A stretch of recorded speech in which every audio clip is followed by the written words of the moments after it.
Chuka Okoro, a wealthy man in the bustling city of Owerri, Nigeria, had everything anyone could ask for: a big house, luxurious cars, and a successful business. However, there was one thing that haunted him every day: he had no son. Chuka had fathered 6 daughters, each more beautiful than the last, but none of them were the son he desperately wanted. He had been married to Nneka for over a decade, and while he loved her in his own way, he could not shake his disappointment that none of his children were male. Every time Nneka gave birth to another girl, Chuka's anger grew. He would call her names like useless and good for nothing. His disappointment would turn into cruel words. "Why can't you give me a son, Nneka? You are nothing but a disappointment," he would shout. Nneka would hold her tears back, knowing that no matter how hard she tried, she could not change what fate had given her. Little did Chuka know that his daughters would one day be the key to his redemption. When Nneka gave birth to their 6th child, a girl, Chuka's frustration reached its peak. He paced around their home, cursing the heavens for failing him. "I have 6 daughters. 6. And still no son," he yelled at the top of his lungs. Nneka, exhausted and heartbroken from years of trying to please her husband, lay quietly in bed, her face a mask of sadness. She had hoped this time would be different, but it wasn't. In the days that followed, Chuka avoided Nneka and their newborn daughter, whom they named Ugochi. He refused to even look at the baby girl, convinced that she would not bring him the joy he desired. Nneka, on the other hand, continued to care for the baby with love and tenderness. But in her heart, she knew that Chuka's treatment of her would never change unless he learned to value her and their daughters as much as he valued the idea of a son. As the years went by, Chuka's bitterness only grew. His daughters, Ugochi, Ifeoma, Chidinma, Ngozi, Amarachi, and Adis, grew up to be beautiful, intelligent, and respectful young women. But none of that seemed to matter to Chuka. He would often tell them, "Why don't you look like boys? What use are girls? I need a son." His words were hurtful, and Nneka could do little to comfort her children. They could only watch in silence as their father belittled them. One day, when Ugochi came home from school with an outstanding report card, Chuka looked at it and scoffed. "What good is all of this when you are a girl? It's just a waste," he said coldly. Ugochi, only 10 years old, felt the sting of his words, but she refused to cry. Instead, she promised herself that one day she would prove her worth, not to her father, but to herself. As the years passed, Chuka's business ventures continued to grow, but so did the animosity in his heart toward his daughters. However, his wealth did not bring him the happiness he thought it would.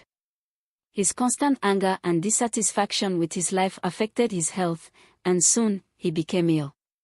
He could no longer work as efficiently as before. As a result, he became more dependent on his daughters than ever before. Yet, despite this, he continued to disregard their efforts. Unbeknownst to him, his daughters were growing more capable and independent. Ugochi, the youngest, had started a small business selling clothes online. Ifeoma, the second oldest, had earned a scholarship abroad and was studying law. The others followed suit, excelling in their respective fields. Their talents and hard work soon attracted the attention of influential people in society, and they began to amass wealth and prominence. Chuka's health began to worsen. He struggled with high blood pressure, diabetes, and a host of other health problems, making it harder for him to continue running his empire. One day, he collapsed at home, and Nneka rushed him to the hospital. The doctors informed them that Chuka's condition was serious, and he needed constant care. However, Chuka refused to rely on his daughters. He would rather suffer in silence than accept their help. But Ugochi, now an accomplished businesswoman, insisted on taking care of her father. She moved him into her house, offering him the best care money could buy. Chuka reluctantly accepted, still bitter but secretly impressed by the success of his daughters. However, he could not bring himself to apologize for his past behavior. He continued to mock and belittle them, despite their kindness. One day, as Chuka lay in bed recovering from another stroke, Ugochi sat by his side. Her eyes were filled with both compassion and disappointment. "Father," she said softly, "I've worked hard to build my life, and I've done it without a son, just like my sisters. Why do you keep treating us like we are less than you? We are your daughters, and we've done nothing wrong." Chuka was stunned by her words. For the first time, he saw the truth in her eyes. The weight of his years of mistreatment suddenly hit him, and he could not escape the shame he felt. I'm sorry," he whispered, his voice weak. "I've been a fool." As Chuka continued to recover, he began to realize how wrong he had been. His daughters had shown him kindness and strength that he had never expected. He remembered the countless sacrifices Neka had made for him and their children. He had only seen his daughters as failures because they were not male, but now he understood that they were strong, capable, and worthy of respect.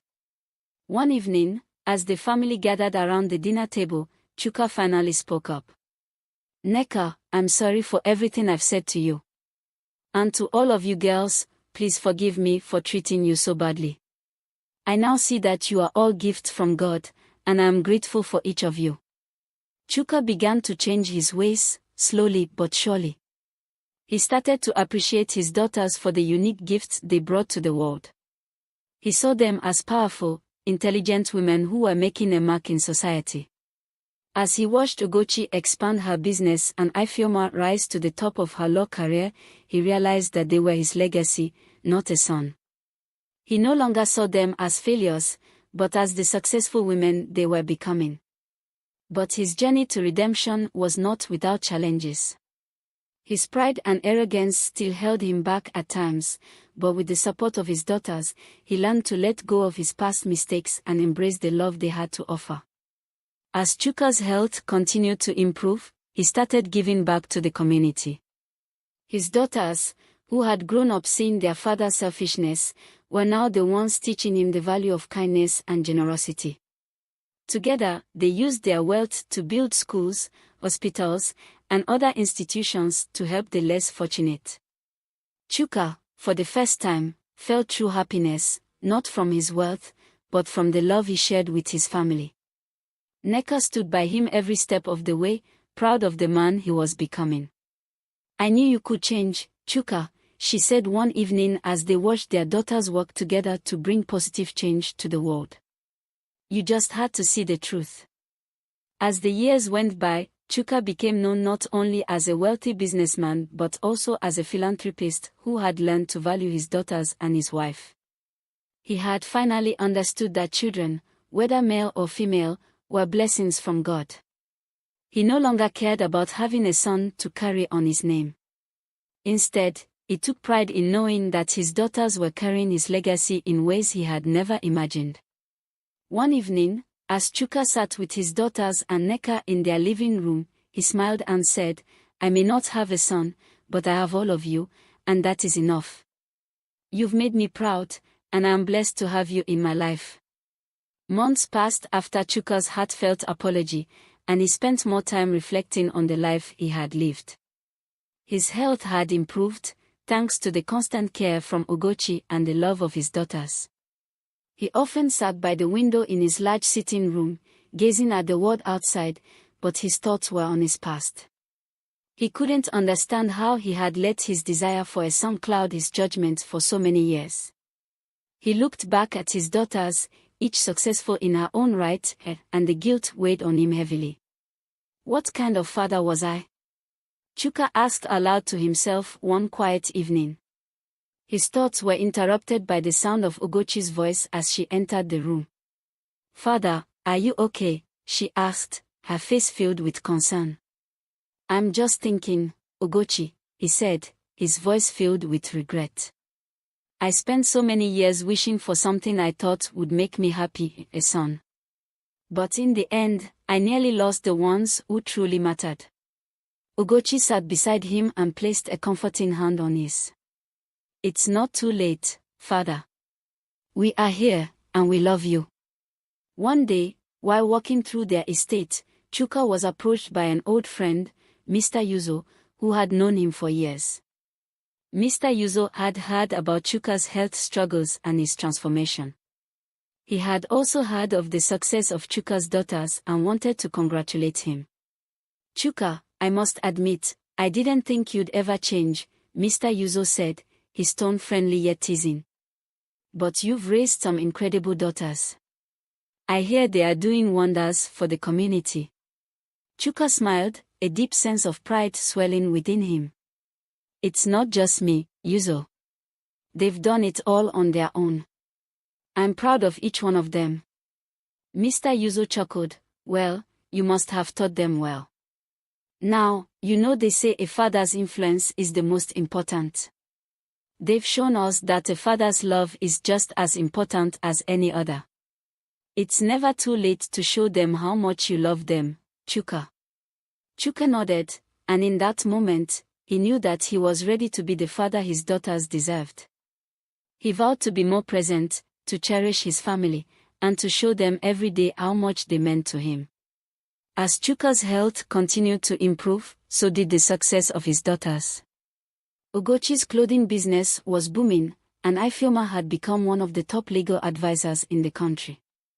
Amarachi, with her background in engineering, had become a sought-after consultant for construction companies.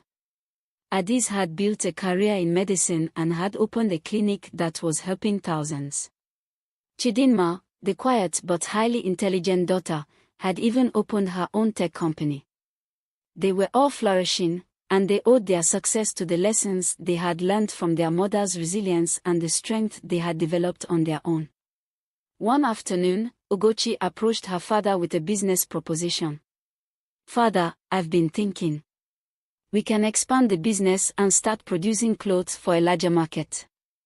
I've received an offer to collaborate with a major international brand. But I need your help. Chuka looked at her in surprise. Me? Help with your business? Yes, Dad. You've always been a great businessman, and I could use your expertise. You are well versed in the industry, and I am confident that we can successfully navigate this together. Chuka looked at his daughter with admiration, but a part of him still felt that he didn't deserve to be part of something so grand. I don't know, Ugochi. I've made so many mistakes in the past, and I'm not sure I'm the right person. Ugochi smiled and placed her hand gently on his. Dad, you are my mentor. I wouldn't be where I am without you. You've always been a great business mind, even if you didn't always show it. I need you now, more than ever. Together, we'll do wonders. Chuka was taken aback. The sincerity in Ugochi's voice melted his heart. For the first time, he realized that his daughters had forgiven him. They had moved beyond his past mistakes, and they were giving him a chance to be part of something bigger than himself. All right, Ugochi. Let's do this. Over the next few months, Chuka threw himself into the business venture with Ugochi.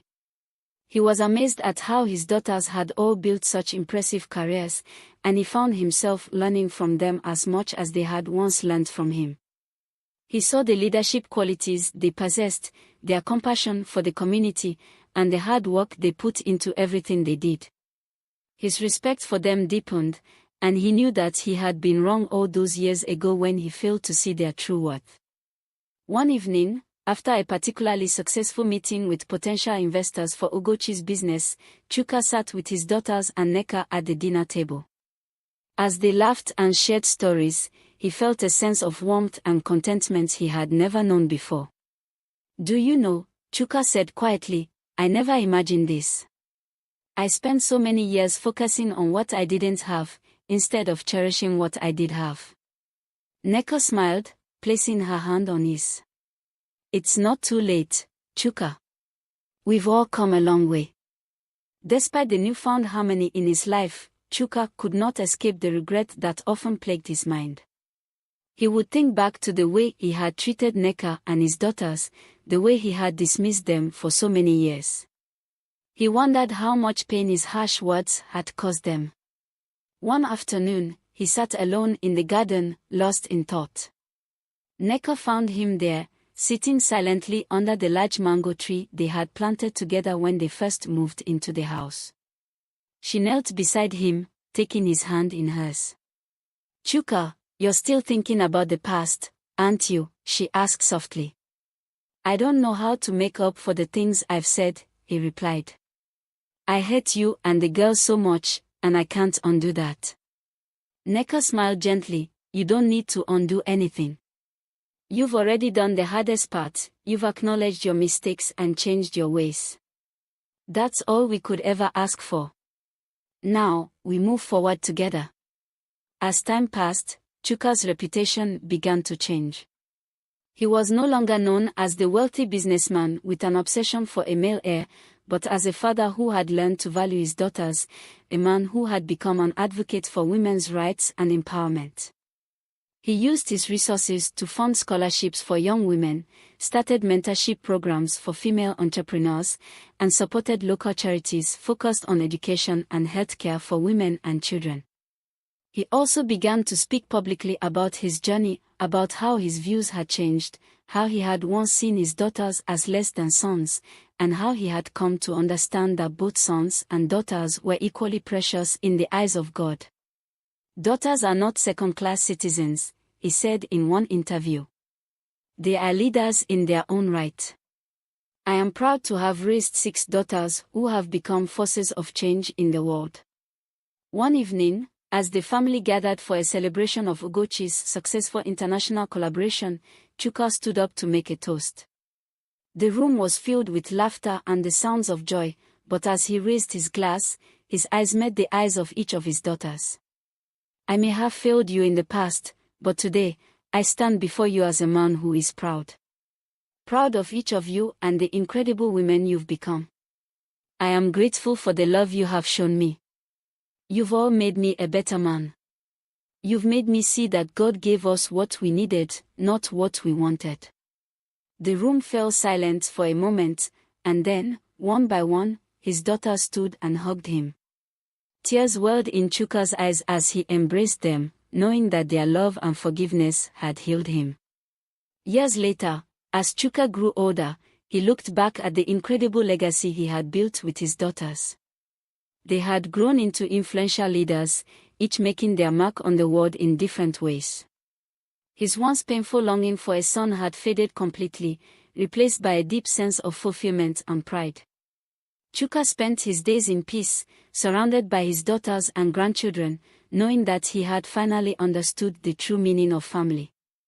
He no longer saw children as possessions or as means to an end, but as gifts to be cherished and loved, regardless of gender. In his final days, Chuka often reflected on his life. He knew that his journey had been long and filled with struggles, but in the end, he had learned the most important lesson of all, that God is the giver of life, and it is His will that shapes the course of our lives. Chuka had once believed that only a son could carry on his name, but now he saw that his daughters were the true legacy he had always longed for. Chuka passed away peacefully, surrounded by his daughters and Neka. As they stood together at his funeral, they each shared stories of their father's transformation. They spoke of the man he had become, loving, kind, and full of humility. The legacy he left was not one of wealth, but of love, respect, and the understanding that both sons and daughters are precious in the eyes of God. As they said their final goodbyes, Ugochi spoke softly, "Father, you have finally understood. You were the greatest father any daughter could have ever asked for. We will always carry your lessons in our hearts."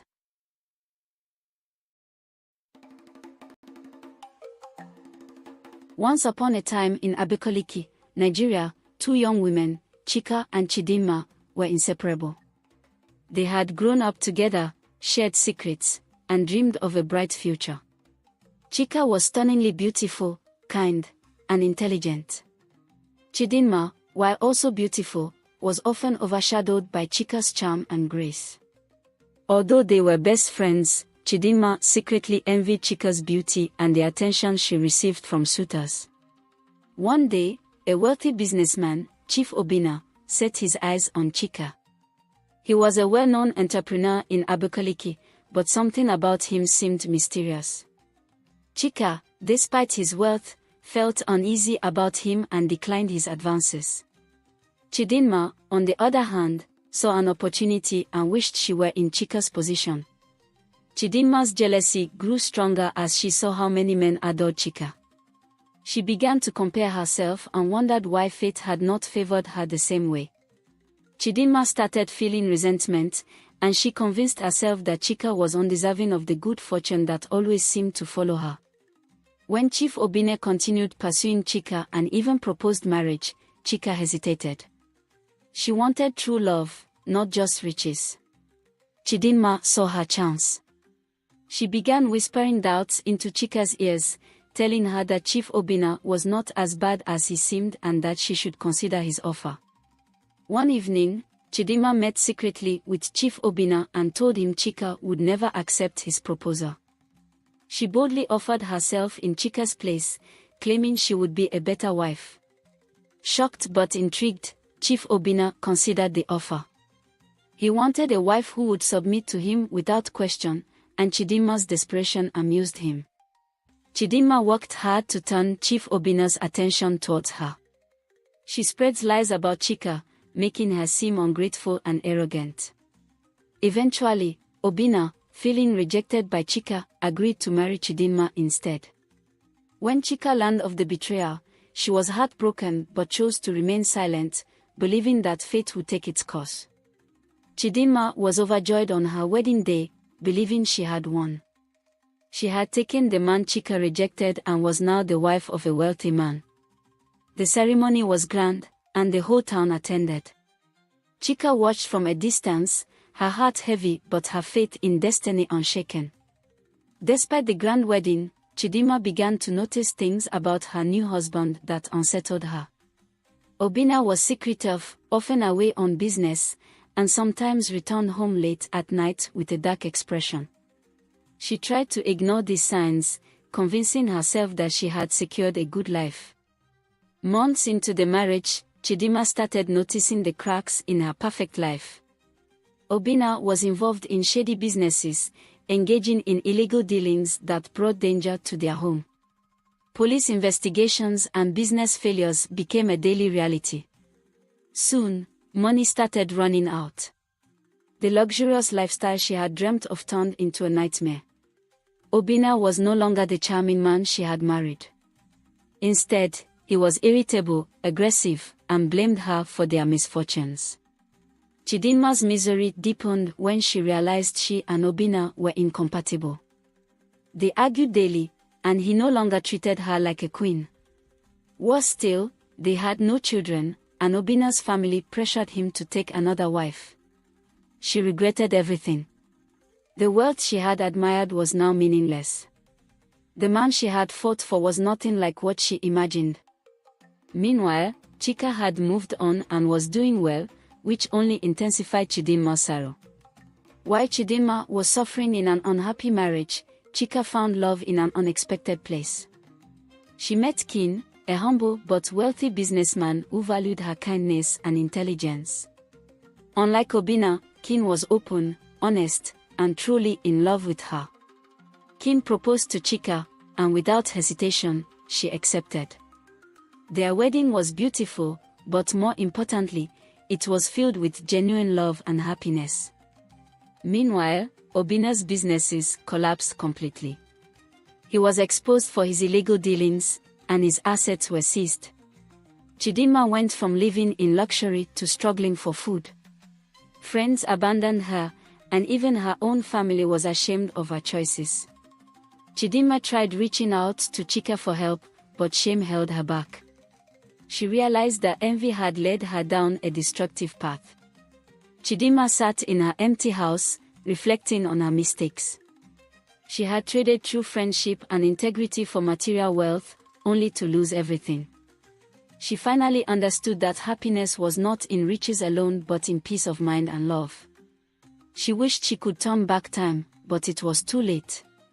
Chika and Kin had 3 beautiful children and a happy home. She never held resentment toward Chidinma but had learned valuable lessons about trust and patience. She thanked God for saving her from a terrible fate. She realized that every disappointment truly was a blessing in disguise. One evening, Chidinma, now completely alone, swallowed her pride and decided to seek forgiveness. She called Chika, her voice shaking. "Chika, I don't deserve your kindness, but please, I need your help." Chika hesitated but remembered the teachings of her faith. She agreed to meet with Chidinma, despite the past betrayal. Chidinma arrived at Chika's house, looking nothing like the vibrant woman she once was. She broke down in tears, confessing her jealousy, her regrets, and how empty her life had become. Chika, though hurt by the past, chose to forgive her. Life has taught us both valuable lessons. I will help you, but you must learn to let go of envy and be content. Chidinma nodded, realizing that true wealth lay in relationships, not money. This story teaches that envy and betrayal lead to destruction, while patience and faith in destiny bring true happiness. Was betraying her best friend worth it? Chidinma had her answer. The unbreakable bond, the power of unity. Once upon a time, in the heart of the vast and fertile Nyambani Valley, there lay the village of Umoja. It was a land blessed with flowing rivers, abundant harvests, and skilled artisans. But despite its natural wealth, discord festered in the heart of its leadership. 3 brothers, Jabari, Kwame, and Zuberi, the sons of the late Chief Amoni, were constantly at odds. Jabari, the eldest, was strong and headstrong, believing in brute force to solve disputes. Kwame, the middle brother, was cunning and sharp-tongued, always seeking personal gain. Zuberi, the youngest, was kind but naive, often caught in the crossfire of his brother's conflicts. Their inability to work together weakened the village. The council of elders grew weary of their quarrels, and the people whispered concerns of impending doom. Umoja had once been a stronghold of peace and prosperity, but with its leadership in turmoil, enemies lurked in the shadows, waiting for the perfect moment to strike. One evening, the wisest elder in the village, Baba Tembo, called the brothers to his hut. A man of great wisdom, his presence alone commanded respect. His hut was filled with relics of history, stories captured in carvings, masks that held the spirits of ancestors, and the faint aroma of burning sage. Baba Tembo sat before them, his gaze penetrating their souls. In his hands, he held a bundle of sticks tightly tied together with leather string. He handed the bundle to Jabari. "Break it," he commanded. Jabari, using all his strength, tried to snap the bundle but failed. He passed it to Kwame, who smirked and attempted to break it with a strategic angle, but the sticks held firm. Zuberi tried as well, but the bundle remained intact. Baba Tembo then untied the bundle, giving each brother a single stick. "Now, break them." Each brother easily snapped their stick in half. "The lesson is clear," Baba Tembo said. "Apart, you are weak. Together, you are unbreakable. If you do not learn this now, your village will fall, and you will have no kingdom left to rule." His words echoed in their hearts, but old wounds ran deep. Could they truly put their differences aside? Days passed, and while the brothers reflected on Baba Tembo's wisdom, the looming threat of war grew closer. A neighboring warlord, Chief Baraka of the ruthless Kefaru clan, had been watching Umoja's disunity. His spies whispered of their constant disputes, their lack of trust, and their divided people. Sensing an opportunity, he prepared his warriors to strike. One fateful night, a wounded hunter stumbled into Umoja, gasping for breath. "Chief Baraka's army, they are coming," he warned. Panic spread like wildfire. The village council convened immediately. Warriors sharpened their spears, mothers hid their children, and elders whispered prayers to the spirits. Yet, the greatest concern was whether the brothers could set aside their differences and lead together. Jabari, Kwame, and Zuberi stood before the people, uncertain but aware that the fate of Umoja rested on their unity. "We must fight," Jabari declared, gripping his spear. "I will lead the warriors into battle. Kwame scoffed. And rush into their trap. No. We must outthink them. We can use the land to our advantage. Zuberi, though hesitant, found his voice.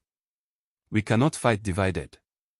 If we combine our strengths, Jabari's courage, Kwame's cunning, and my diplomacy, we may stand a chance. For the first time, the brothers listened to each other. They devised a plan. Jabari would lead the frontline warriors in an ambush at the narrow valley path where the enemy would march.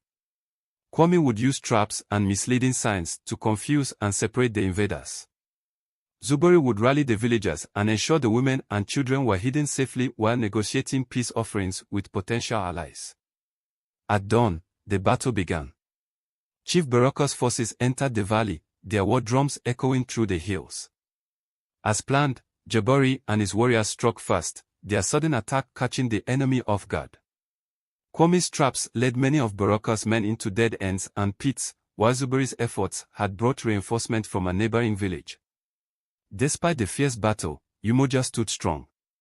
The three brothers fought side by side, their unity turning the tide of war. As Baraka's forces crumbled, the warlord himself fell to Jabari's spear. With their leader defeated, the remaining invaders surrendered.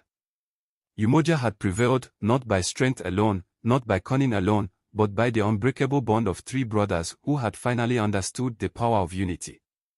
The victory transformed Umoja. The people, once divided, now stood as one. The brothers, once rivals, ruled together with wisdom and strength.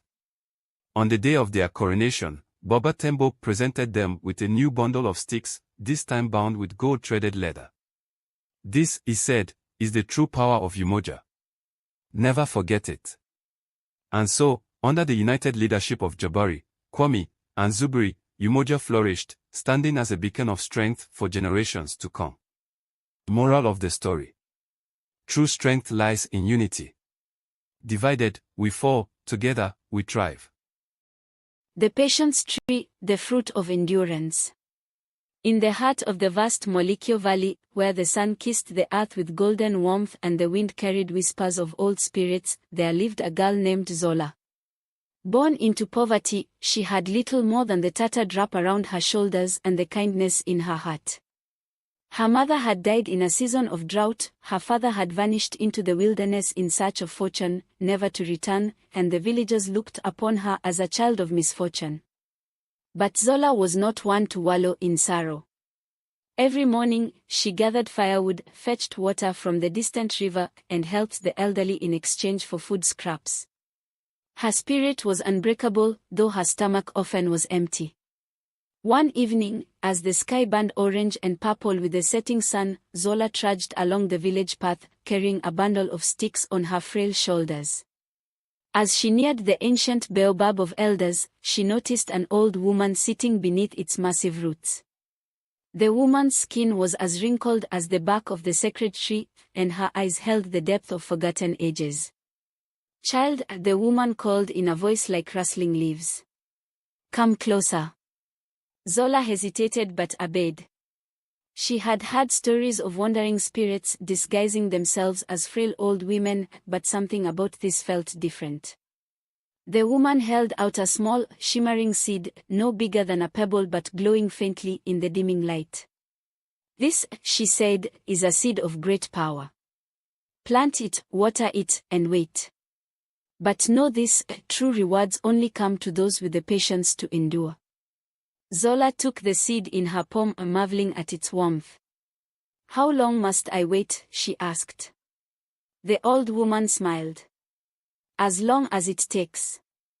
Then, as suddenly as she had appeared, the woman was gone, leaving behind only the whisper of the wind. Zola returned to her small mud hut and, with great care, planted the seed behind her home. Every day, she woke before the sun, fetched water from the river, and poured it gently over the soil. She sang, whispered to it, and watched eagerly for the first sign of a sprout. But days turned into weeks. And weeks into months. The soil remained bare. The villagers laughed. "The foolish girl waters dust," they jeered. Even the children, who once played with her, now pointed at her and whispered, You waste your time, Zola, said old Mama Abini, shaking her head. You could be gathering food instead of dreaming of magic. Zola's heart ached, but she refused to give up. The words of the old woman echoed in her mind, true rewards only come to those with patience. And so, she waited. Seasons changed.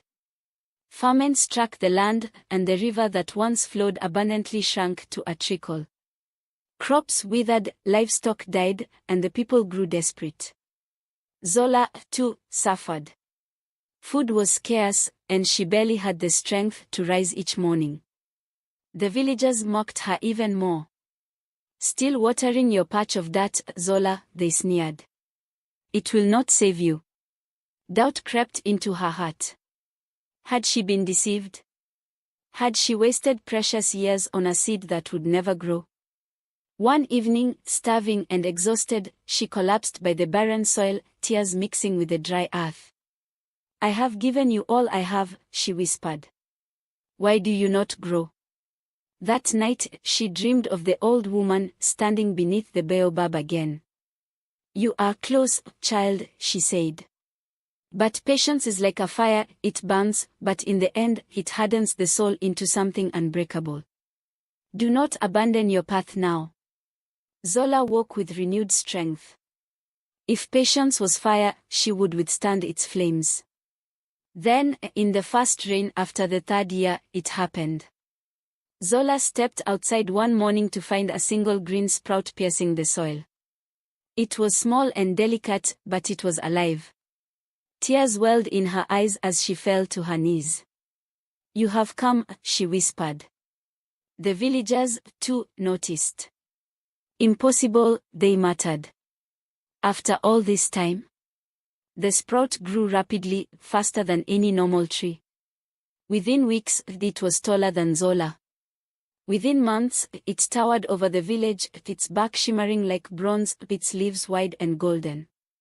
Then, on the eve of the fourth year, the tree bloomed.